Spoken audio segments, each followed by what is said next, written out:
जय हिंद साथियों, कैसे हैं आप लोग। उम्मीद करते हैं काफ़ी अच्छे होंगे। तो साथियों, मैं आज बात करने जा रहा हूं, जैसा कि आप सभी जानते हैं रेलवे टेक्नीशियन की ऑनलाइन फॉर्म फिलअप हो रहा है। तो आपके सामने काफ़ी सारे परेशानियां आ रही हैं, जैसे यहाँ पे रेलवे में कौन सा बोर्ड फॉर्म फिलअप करें या फिर कौन सा प्रेफरेंस यहाँ पे पोस्ट प्रेफरेंस डालें। तो मैं एक कौन सा आरआरबी चुने फॉर्म भरने के टाइम में, इसके लिए मैं कल एक सेपरेट वीडियो बना चुका हूँ। तो मैं आज बात करने जा रहा हूँ जो कि सबसे इम्पोर्टेंट मुद्दा है और जो सबके दिलों में आते हैं, और ये चीज़ देखना चाहिए। और ये चीज़ हर हाल में लाइफ को आप स्टेबल करने के लिए आपको कौन सा पोस्ट प्रेफरेंस डालना चाहिए, यानी आप जो यहाँ पे आपकी फाइनल सिलेक्शन जब होगी तो आपको कौन सा पोस्ट मिलना चाहिए, आप कौन सा पोस्ट चाहते हैं, आपको आपके लिए कौन सा पोस्ट बेहतर होगा, इसके लिए मैं बात करूँगा। तो आपका लास्ट कॉलम जो एक ऑप्शन आता है पोस्ट प्रेफरेंस का, तो आपको यहाँ पे प्रेफरेंस किस किस पोस्ट को देनी चाहिए, 1 नंबर या 2 नंबर पे, तो मैं उसी के रिगार्डिंग बात करता हूँ।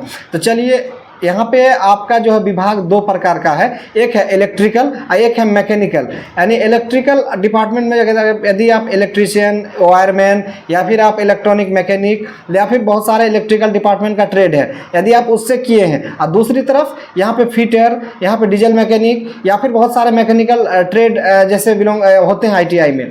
तो यहाँ पे सबसे पहले मैं बात करता हूँ, यदि आप इलेक्ट्रीशियन, यानी बोले तो अगर एक बात में बात करें, अगर इलेक्ट्रिकल डिपार्टमेंट से, आप इलेक्ट्रिकल ट्रेड से यदि आप ITI किए हुए, इलेक्ट्रिकल ट्रेड में क्या हो गए, इलेक्ट्रीशियन हो गए, वायरमैन हो गए, इलेक्ट्रॉनिक मैकेनिक हो गए, और कुछ पोस्ट एक ट्रेड हैं। अगर इस ट्रेड से यदि आप ITI किए हुए हैं तो आपको पोस्ट प्रेफरेंस क्या होनी चाहिए। तो साथियों, पोस्ट प्रेफरेंस डालने का 3 तरीका आपको बताऊंगा, वर्क के हिसाब से, सैलरी के हिसाब से और यहाँ पे वर्कलोड के हिसाब से।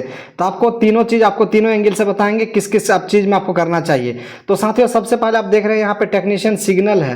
तो टेक्नीशियन सिग्नल यदि आपके पास डिग्री है, यदि आपके पास यहाँ पे सर्टिफिकेट है, BSc फिजिक्स ऑनर्स किए हुए हैं या फिर आपका इलेक्ट्रॉनिक्स से कोई इंजीनियरिंग डिग्री है, तो आप इसमें जरूर भरेंगे, फर्स्ट प्रेफरेंस डालेंगे। लेकिन मैं सबसे पहले बात करने जा रहा हूँ इलेक्ट्रिकल। यदि आप इलेक्ट्रिकल डिपार्टमेंट से हैं तो आपको यहाँ पे कौन सा पोस्ट प्रेफरेंस आपको डालना चाहिए। तो आपको अगर इलेक्ट्रिकल से आप बिलोंग करते हैं तो सबसे पहले आपको इलेक्ट्रिकल जो यहाँ देख पा रहे हैं 8 नंबर, इसको आप 1 नंबर पे रखेंगे।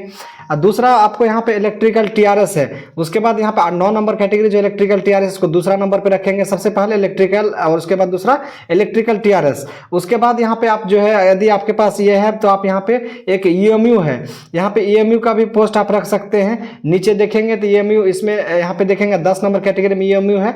यहाँ पे जो डेमो और EMU बैगन या फिर ट्रेन जो मेंटेनेंस होती है वो EMU है, यहाँ पे तीसरा नंबर पे EMU रख देंगे। चौथा पे यहाँ पे SNT, सिग्नल एंड टेलीकम्युनिकेशन, ये रख देंगे। और यहाँ पे 5वां में है एक डीजल इलेक्ट्रिकल, ये डीजल इलेक्ट्रिकल रख देंगे आप। यहाँ पे चौथा प्रेफरेंस में डीजल इलेक्ट्रिकल रखना है, अच्छा रहेगा। उसके बाद रेफ्रिजरेशन एंड AC, यहाँ पे आप देख रहे हैं रेफ्रिजरेशन एंड एयर कंडीशनर, इसको आप चौथा नंबर पर रखेंगे।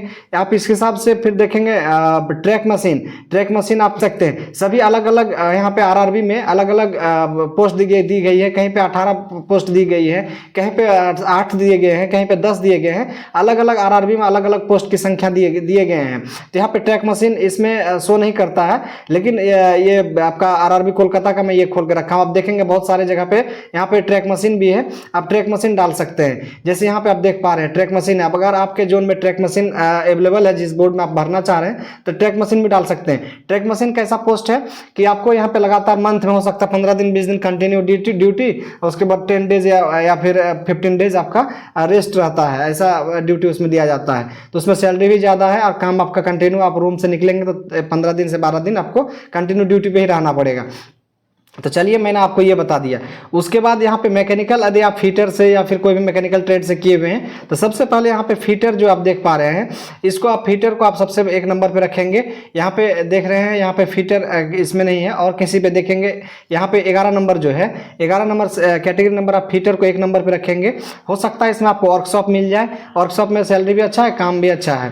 उसके बाद यहाँ पे इलेक्ट्रिकल TRS आप दोनों रख सकते हैं। इलेक्ट्रिकल लिखा है, लेकिन इसमें फीटर वाले कैंडिडेटों को भी लिया जा रहा है, जिसमें इलेक्ट्रिक लोकोसेट का मेंटेनेंस होता है। दूसरा नंबर पर आप इसको रख लेंगे।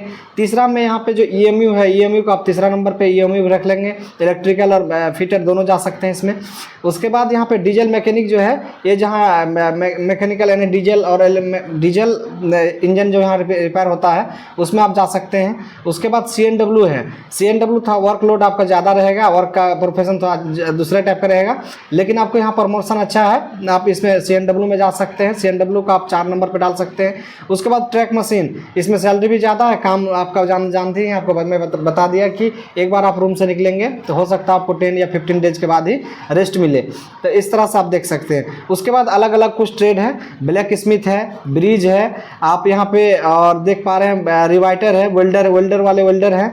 तो इस तरह से ये सब आपने अगर आपके सामने खुलता है तो आप लास्ट में उसमें प्रेफरेंस आप डालिएगा।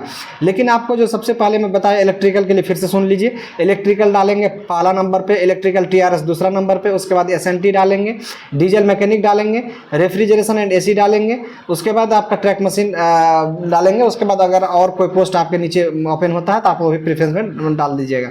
उसके बाद अगर मैकेनिकल है फिटर डालेंगे, डीजल यहाँ पे इलेक्ट्रिकल TRS डालेंगे, EMU डालेंगे, डीजल मैकेनिक डालेंगे, CNW डालेंगे, ट्रैक मशीन डालेंगे और नीचे कोई अगर पोस्ट आपका खुलता है तो वो भी डाल देंगे।